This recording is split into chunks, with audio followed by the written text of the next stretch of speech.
حضرت ابو بکر نفی بن حارث بن کلدہ سقفی رضی اللہ تعالیٰ عنہ سے روایت ہے، رسول اللہ صلی اللہ علیہ وسلم نے فرمایا، قاضی دو آدمیوں کے درمیان فیصلہ نہ کرے جبکہ وہ غصے میں ہو۔ غصے کی حالت میں انسان کی ذہنی حالت درست نہیں رہتی اور جذبات کی وجہ سے معاملات کے تمام پہلوؤں پر غور کرنا ممکن نہیں رہتا، اس لیے خطرہ ہوتا ہے کہ اس حالت میں دیا ہوا فیصلہ درست نہیں ہوگا۔ حضرت عمر بن عاص رضی اللہ تعالیٰ عنہ سے روایت ہے، انہوں نے رسول اللہ صلی اللہ علیہ وسلم سے سنا کہ آپ صلی اللہ علیہ وسلم نے فرمایا، جب فیصلہ کرنے والا فیصلہ کرے اور اجتہاد کر کے صحیح بات تک پہنچ جائے تو اس کے لیے 2 ثواب ہیں، اور جب فیصلہ کرے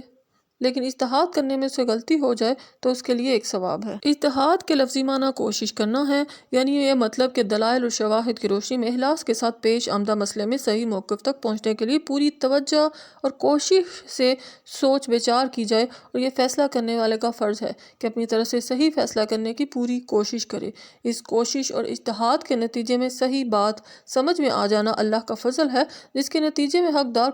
کا حق مل جاتا ہے یا مسئلہ پوچھنے والے کو صحیح مسئلہ معلوم ہو جاتا ہے، اور مسلمان کو فائدہ پہنچانا ایک نیکی ہے، لہٰذا اجتہاد کرنے والے کو اس کا ثواب بھی ملتا ہے۔ یہ ثواب اللہ کی خاص رحمت ہے۔ جس شخص سے اجتہاد میں غلطی ہو جائے اور اس کے نتیجے میں کسی کو غلط مسئلہ بتایا جائے یا حقدار اپنے حق سے محروم ہو جائے تو اجتہاد کرنے والے قاضی یا عالم کو گناہ نہیں ہوگا، کیونکہ اس نے صحیح بات کو سمجھنے کی پوری کوشش کی، لہٰذا اسے اس کوشش کا ثواب بہرحال ملے گا۔